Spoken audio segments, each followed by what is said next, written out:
Pour ne rien manquer, abonnez-vous maintenant.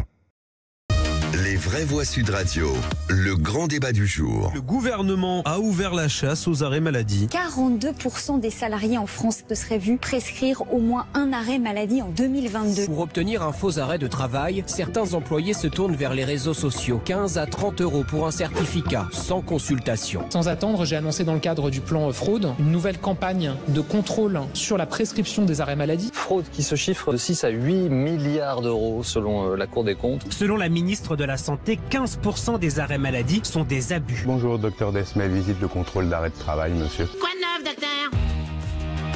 Quoi de neuf, docteur? On pourrait embrasser Bugs Bunny aussi. On aura entendu la musique de Roméo et Juliette et la voix de Bugs Bunny. Ça fait toujours plaisir. Le Bercy qui part en guerre contre les arrêts de maladie de complaisance. Je parle d'arrêt de maladie de complaisance entre guillemets. C'est l'expression qui est consacrée. Est-ce que ça existe? Est-ce que c'est un phénomène qui est important? On en parle avec vous au 08 126 300 300 et avec notre invité Didier Dehaut. Bonjour à vous. Bonjour. Soyez le bienvenu sur Sud Radio. Vous êtes médecin généraliste libéral. Didier Dehaut, première question. D'abord, quand vous entendez ne serait-ce que l'expression arrêt de maladie de complaisance, qu'est-ce que cela évoque aux médecins que vous êtes? Un scandale total. C'est-à-dire de la part de ceux qui véhiculent l'idée que des médecins feraient banalement des arrêts maladie. Oui, je vois un monsieur déjà qui hésite, mais on pourra en reparler après, c'est le but de l'interview. Bien sûr, c'est le but du débat, vous allez en débattre avec nos vraies voix, justement. Ben voilà, donc je vois déjà des doutes, mais on va bien voir les arguments de chacun. Non, un médecin généraliste n'a pas et ne vit pas en 2023 d'arrêt maladie, à mon sens. Peut-être certains en font de manière un peu trop facile, mais je ne pense pas que ce soit représentatif de la profession. Alors, quand on entend ces chiffres, plusieurs milliards d'euros de fraude, est-ce que ces chiffres, vous considérez qu'ils sont extrapolés ? Franchement, aucune idée, parce que je ne connais pas les volumes qu'on peut dire en masse financière. Alors, je vais faire appel à votre expérience directe. Est-ce que ça vous est déjà arrivé, par exemple, de croiser des confrères, médecins, on ne dit pas collègues, mais confrères, dont il était connu, peut-être, pourquoi pas, dans la profession, qu'ils avaient l'arrêt de travail un peu facile ou pas du tout, de votre expérience à vous? Évidemment, bien sûr. Et c'est rare ou pas? Je pense que c'est un phénomène marginal et non pas un phénomène majeur, ni un mode d'exercice en 2023. Dans ces conditions, contrairement à ce qui est dit dans une espèce de volonté de destruction totale de la médecine libérale depuis 2012, avec des arguments successifs de quand on veut tuer son chien, on dit qu'il a la rage. C'est dans la continuité actuelle de vouloir détruire les libéraux qui font un métier extraordinaire tous les jours, chacun de son côté, qui prennent en charge quand même 80% des malades ambulatoires sur le territoire, qui couvrent 95% de la permanence de soins, contrairement à ce qui est dit, et qui sont libéraux, c'est-à-dire qu'ils n'ont pas la maladie, pas de congés payés, pas d'assurance décès personnelle de... Ça, c'est les conditions de travail, effectivement, des médecins généralistes. Ça passe très mal d'entendre des pignoufades pareilles, permettez-moi le mot, mais surtout quand on sait d'où ça vient. Je vous accorde ce joli néologisme. Pignoufade, ça sonne très bien. On peut vous reconnaître quand même ça. Comment vivez-vous le fait que 5000 de vos confrères, praticiens, médecins, jugés, je cite, gros prescripteurs, ça veut dire qu'ils auraient prescrit davantage d'arrêts de maladie que leurs collègues dans les mêmes régions, dans la même période, et bien que ces 5000 praticiens aient reçu des courriers d'avertissement? Est-ce que vous pensez que dans ces 5000 praticiens, il y en a qui sont complètement innocents de ce dont on les soupçonne? On va, si vous voulez bien, garder la présomption d'innocence. Bien sûr. Donc, bien sûr, alors, faut savoir que les modalités de contrôle ont changé là, en 2023. Avant, c'était les indemnités journalières repérées, d'accord, en contrôle, qui arrivait à partir du mois de septembre. À partir de cette année, depuis le mois de juin, ce n'est plus du tout ça. C'est lié uniquement au pourcentage d'actifs mis en arrêt de travail. Mais alors, on peut faire parler des chiffres comme on veut, hein. Non, si on est inactif, on n'a pas besoin d'arrêt maladie. Et encore, je pourrais vous en dire, parce que des inactifs peuvent en avoir besoin quand même pour préserver leur droit au chômage. Oui. Bon, mais ça, c'est encore un autre problème très complexe. Donc, Dire que des médecins en 2023 vendent de l'arrêt maladie, eh bien écoutez, il y a des médecins conseils dans les CPAM, c'est leur métier aussi de voir les anomalies statistiques, de se pencher dessus. Bon, j'étais alors des médecins, moi, donc je connais un petit peu les procédures de tout, de contrôle de sécu, etc. Et ces contrôles sont pointus ? Bien sûr, ça se fait par ordinateur, vous savez, ils n'ont pas besoin de... Ils peuvent par ordinateur sortir les malades, ils peuvent sortir les médecins qui veulent un nombre de médecins, ils peuvent l'avoir. Ils peuvent sortir... tous les chiffres qu'ils veulent, en tout cas. Je vous propose qu'on avance un petit peu dans le débat. Vous allez répondre et échanger avec nos différents invités, si cela vous convient, Didier Dehaut. Évidemment, c'est le but d'une interview. Absolument. Loïc Hervé, vous étiez sceptique. Vous faisiez la moue. Il vous l'a fait remarquer, d'ailleurs, Didier Dehaut, au début de son propos. Bonjour, docteur. Et je trouve que le débat est très intéressant. Alors, pourquoi je faisais la moue ? C'est parce que si on fait une remise en perspective historique, à la Libération... le Conseil national de la résistance fait qu'on va assurer les grands risques auxquels les êtres humains, les Français, ou ceux qui vivent sur le territoire national vont être exposés, c'est-à-dire le chômage, la vieillesse et la maladie. Donc on a confié la puissance publique aux médecins la possibilité pour des travailleurs qui sont confrontés à la maladie de pouvoir bénéficier de la solidarité nationale. Et c'est le Parlement qui vote le budget de la sécurité sociale, et c'est même le Parlement qui décide qu'on va aller prendre ça aux entreprises, et donc quelque part dans la poche aussi des travailleurs, pour financer ceux qui sont confrontés à un risque. Donc c'est un système assurantiel. Et moi je trouve que dans notre pays, et d'ailleurs je travaille avec une collègue qui est reconnue sur ces questions-là, qui est Nathalie Goulet, sénatrice de l'Orne, qui est dans mon groupe parlementaire, sur les questions de la fraude sociale. On devrait tous, vous les médecins, nous les parlementaires, et tous ceux qui concourent, qui ont eu un esprit responsable, se dire que tous ceux qui fraudent, qu'il s'agisse des salariés qui ne sont pas malades et qui demandent à être indemnisés, ou des médecins qui auraient une pratique, y compris statistique, à être trop en capacité de délivrer trop d'arrêts de travail, on devrait tous être mobilisés pour lutter contre cette fraude sociale, parce que cette fraude sociale, elle ne va pas au bon endroit. Et donc, c'est pour ça que j'entends, je suis moi-même un assez grand défenseur, y compris au Sénat, de l'exercice libéral de la médecine et de la médecine de ville. Pour être d'un territoire comme la Haute-Savoie, je sais très bien le métier que vous accomplissez, et je vous rejoins dans le coup de chapeau que vous avez rendu à vos collègues.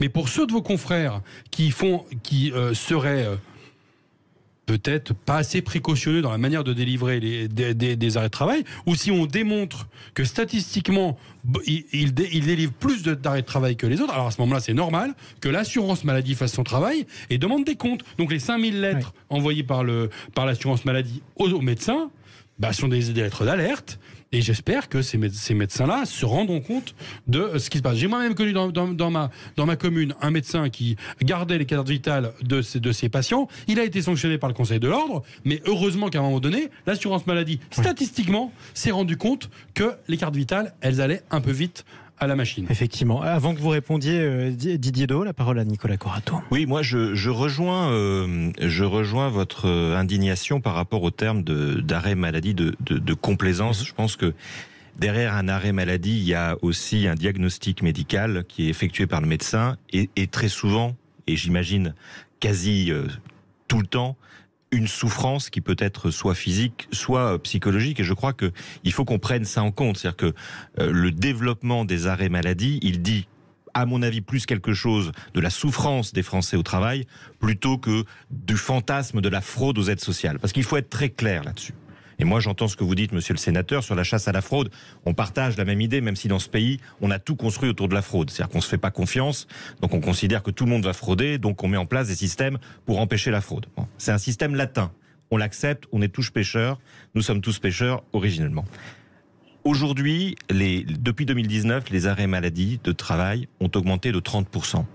Et tous les observateurs, les compagnies d'assurance qui ne sont pas quand même des gauchistes disent c'est essentiellement un effet du Covid, les arrêts maladie Omicron qui ont explosé, et puis aussi les troubles psychologiques qui se sont démultipliés depuis la crise Covid.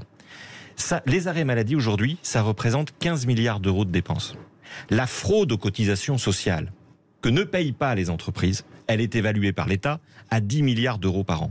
Donc, on peut passer du temps à convoquer je ne sais combien de dizaines de médecins pour leur demander, moi ça me pose un problème vis-à-vis de leur secret professionnel, comment ils évaluent la souffrance de leurs patients pour en arriver à un arrêt de travail. Ça va prendre énormément de temps, ça va coûter du temps et de l'argent aux agents de l'État. Mais je pense qu'on irait plus vite en luttant contre le travail dissimulé et en faisant rentrer l'argent dans les caisses de l'URSSAF vis-à-vis des entreprises pour renflouer effectivement le trou de la sécurité sociale. Il y a un moment où, y compris médiatiquement, il faut arrêter de toujours être dans la justification du salaud de pauvre. C'est pas les Français qui sont fraudeurs. Les Français, généralement, ils sont dans un système qu'ils respectent. Et cette mythologie de la fraude aux aides sociales, il faut qu'on arrête. Il y a en revanche un vrai problème de recette de la sécurité sociale, et c'est là-dessus qu'il faudrait travailler, plutôt que sur les dépenses, et donc plutôt sur la qualité des soins. Alors, docteur Didier Dehaut, tiens, on a parlé des médecins, mais on aurait pu parler des patients. Quand on parle, ou qu'on soupçonne, dans la presse en tout cas, et à Bercy, des arrêts de maladie de complaisance, on soupçonne aussi certains patients de venir vous voir en vous demandant des arrêts de maladie dont ils n'auraient pas nécessairement besoin. Est-ce que vous, ça vous est arrivé ou jamais? Oh, bien évidemment. Bien évidemment. Ça m'est arrivé. Bon, il y a différentes façons. Alors d'abord, je réponds à mes deux interlocuteurs qui ne sont donc pas médecins, mais c'est pas un problème. Hein. Ça arrive à des gens bien. Mais heureusement, il faut tout pour faire une société. Donc, j'ai un sénateur que je vois intéressé de chasser la fraude, et c'est très bien, c'est une mission très bien. Et en dessous, je vois un monsieur donc qui fait partie de République, Justice, non pas Mouvement. Fondateur du think tank Place de la République, précisément. Voilà, j'ai vu que voilà, il cherche des solutions pratiques dans la société, c'est-à-dire il se penche sur des problèmes, il essaie d'apporter des solutions, et c'est très louable. Alors, je me permets juste de faire part de mon expérience. Hein. C'est pour ça que vous êtes là, d'ailleurs. Ben, on est bien d'accord. Donc voilà, parce que c'est pour ça que je soulignais qu'il n'était pas médecin, et bien sûr, mais je me permets d'éclairer. Alors voilà, jusque 2018, les choses se passaient normalement. C'est-à-dire, si vous aviez le statut de médecin qui n'était pas contesté. D'accord? C'est-à-dire le médecin, chez le médecin, jusqu'en 2017-18, personne dans les patients ne contestait la décision de durée d'un arrêt maladie ou ne pas en avoir. D'accord? Si vous disiez, bah, toi, tu as 2 jours, je ne connais pas de gens avant le Covid qui se permettaient de négocier, transiger, etc. Bon, on ne parle pas des médecins délinquants, qui existent forcément. Mais vous êtes en train de dire... sont minoritaires. Ça, vous l'avez déjà dit. Si vous voulez, c'est ce que j'ai commencé à dire au début, un médecin avant, c'est-à-dire dans le monde d'avant, pour dire dans le monde d'avant, c'est pas si vieux, mais dans le monde d'avant, un médecin était respecté dans sa fonction, dans sa dignité, dans sa probité. C'est plus le cas, ce que vous dites. Depuis 2012, les associations veulent absolument casser le statut du médecin digne, propre, responsable, juste, humaniste, etc. Et pour mettre un terme à cela, on a usé de divers moyens, c'est-à-dire les médecins, c'était des salauds de nantis. Mais oui, monsieur le sénateur, je vous invite à reprendre depuis 2012-2013 les campagnes de dénigrement. Vous pourrez constater dans les articles. Enfin, de qui? De la classe politique dans son ensemble? De la classe politique dans son ensemble, ou alors enfin, je sais pas, vous dites depuis 2012. Didier Dehaut. Oui, Didier Dehaut dit que depuis 2012, Madame Touraine... Madame Touraine. J'ai jamais été dans la majorité de Madame Touraine, moi, donc... Non, mais je me permets, oui, mais Madame Touraine a été ministre de la Santé, il a quand même pris des décisions radicalement délétères pour l'exercice libéral. Donc, nous commençons à avoir quelques résultats non prometteurs à l'heure actuelle, si vous avez bien remarqué. Donc, les dénigrements successifs de la fonction de médecin amènent les gens maintenant, parce que je ne sais pas si vous avez été au courant des dernières campagnes de la CNAM, un petit peu bizarre. Et vous dites que les patients contestent les prescriptions que vous faites. Alors voilà, maintenant on en arrive. Alors c'est là, j'ai entendu un truc intéressant, c'est jusqu'au Covid, il y avait point de souci, et c'est vrai. C'est avec le Covid, les gens se sont mis en arrêt eux-mêmes, si vous vous souvenez. D'accord? Ça veut dire que la négociation ancestrale, j'ose mettre le mot, volontairement ancestrale, de l'arrêt maladie qui n'était pas discuté ni débattu par les gens. Si vous disiez c'est une semaine ou 0 ou 2 jours, C'était comme ça, il n'y a personne qui contestait. Depuis le Covid, les gens se sont auto-déclarés en arrêt maladie. Ouais. Et maintenant, ils ont dans l'habitude, eux-mêmes, puisqu'on les a incités à penser comme ça, de se dire, moi, je me pense malade et je pense qu'il me faut tant. Est-ce que, si je suis votre raisonnement, parce que j'essaye d'avancer un tout petit peu, Didier Dehaut, ce que vous êtes en train de dire, c'est que vous avez des patients qui viennent vous voir maintenant en me disant je suis malade et j'ai besoin de 2 semaines d'arrêt de travail, et que si je suis votre raisonnement, il est de plus en plus difficile pour vous ou vos confrères de leur dire non. Non, pas du tout. C'était l'impression que vous donniez, c'est pour ça que je me permets d'avancer. Ah, bon, l'impression que je me donne. Et ben voilà. Avant, les gens ne discutaient pas, maintenant on en est à une négociation. Alors ça dépend de ce que vous êtes comme négociateur vous-même. Ouais. Hein, d'accord ? Et vous négociez avec vos patients ou pas ? Alors bien sûr, mais là, si vous voulez bien, on va remettre toute la chaîne médicale qui intervient dans l'arrêt maladie. Parce que là, on n'en a pas parlé, et c'est important de préciser, dans la chaîne médicale, le médecin généraliste est le premier et dernier maillon pour l'arrêt maladie. C'est-à-dire que le médecin traitant met l'arrêt maladie. D'accord ? Mais quand ce même médecin traitant décide, par exemple, qu'une personne peut reprendre le travail de lui-même, vous en arrivez à une deuxième chaîne, c'est le médecin du travail. Il faut que le médecin du travail donne son feu vert. Bon. Vous voyez donc dans le maillon initial qui était simple, vous avez le médecin du travail. Mais vous avez, selon les arrêts maladie, par exemple, allez, imaginez, vous avez eu une sciatique, vous avez été opéré... Non, vous avez été opéré d'une sciatique, on vous a opéré le dos, vous êtes en incapacité 3 mois minimum. Au bout des 3 mois, ou des 6 mois, parce que ça dépend des cas, vous allez dire à cette personne, maintenant, je pense que vous pouvez retravailler. Oui. Vous arrivez donc à ce moment-là devant le médecin du travail qui dit tout de suite à la personne, stop, je veux l'avis du neurochirurgien.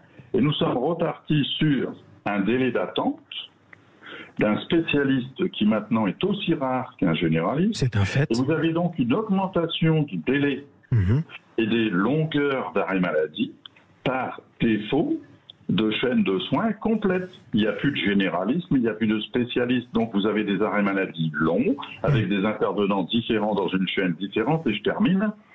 Et enfin, vous avez également au milieu de cela le patient, qui lui-même peut dire au médecin du travail qu'il ne s'en sent pas capable. Oui. Donc vous voyez, avant de jeter l'opprobre sur une catégorie de médecins, ce serait bien aussi de voir... De penser à tout l'écosystème et à tout le contexte. En tout cas, c'est ce que vous disiez, et y compris aux impacts des déserts médicaux. Je voudrais qu'on donne la parole. Oui. Je finis. Et il n'y a plus non plus de médecins conseils en nombre suffisant dans les caisses d'assurance maladie pour effectuer les contrôles comme ils effectuaient il y a 20 ans. Et ça aggraverait les choses. Une vraie rupture égale, puisqu'un médecin conseil, on ne peut pas dire qu'il est tenu par qui que ce soit, mais le médecin conseil voyait un patient en arrêt maladie et disait oui, non à la suite de l'arrêt maladie. Maintenant, ils sont en sous-effectifs comme nous. Donc vous voyez, au lieu de jeter l'opprobre sur le médecin généraliste... Vous parlez de ces garde-fous qui ont disparu. C'est ce que vous nous dites. En tout cas, j'aimerais qu'on donne la parole aussi à Abdelhak, qui est toujours avec nous au 0826 300 300 depuis Mont-de-Marsan. Est-ce que cela vous convainc ? On respecte moins les médecins aujourd'hui, Abdelhak ? Moi, j'ai pas l'impression qu'on le respecte moins. Il y en a qui se prennent même pour des mandataires. Moi, je le respecte parce que ils connaissent, je crois, 10% peut-être des maladies qui existent dans le monde. Voilà, il faut qu'ils restent à leur place. Je les respecte. Par contre, là où je suis pas du tout d'accord avec notre médecin, c'est que il faut arrêter la petite hypocrisie sympathique et diplomatique. Il y a des médecins qui sont spécialisés, il y a des noms, dans chaque ville, dans chaque village, ça existe. Il y a des médecins qui sont spécialisés, des médecins qui font des attestations, j'allais dire, de complaisance. C'est connu, on le sait parfaitement. Du jour au lendemain, quelqu'un peut s'arrêter juste parce que vous avez, pas une altercation, mais juste un désaccord au niveau de l'entreprise. Moi, j'ai eu le cas, hein. Voilà, un employé de station-service qui n'était pas d'accord avec une forme de gestion et qui m'a fait un arrêt d'1 mois et demi, mais il était en pleine forme partout là, donc ils ont ce qu'ils veulent quand ils veulent. Je vais vous dire, le problème des médecins généralistes, c'est le problème du salaire. C'est le seul médecin qui touche moins de 50 € de l'heure. Quand vous prenez le médecin généraliste, j'en ai dans ma famille qui le sont, donc on en parle souvent, quand ils sont à 25 € comme ça et qu'ils vous gardent 20 minutes, ils sont à 75 € de l'heure. C'est-à-dire qu'ils sont moins payés que le garagiste chez Renault, chez Mercedes, ils sont moins payés que le climatiseur et tout. Donc forcément, il y en a qui font de la complaisance parce que ça fait davantage de patients. Ils vont remplir davantage en faisant des actes qui vont leur prendre 5-10 minutes tout au plus. Donc il y a un problème de salaire, mais si on les augmente, finalement, on va reperdre les 15 milliards qui étaient trichés avant. Donc en fait, c'est le serpent qui se mord la queue, on n'en finira jamais. Situation difficile, mais en tout cas, restez avec nous. Abdellah qui est resté avec nous, Didier Dehaut, vous allez répondre évidemment dans quelques instants.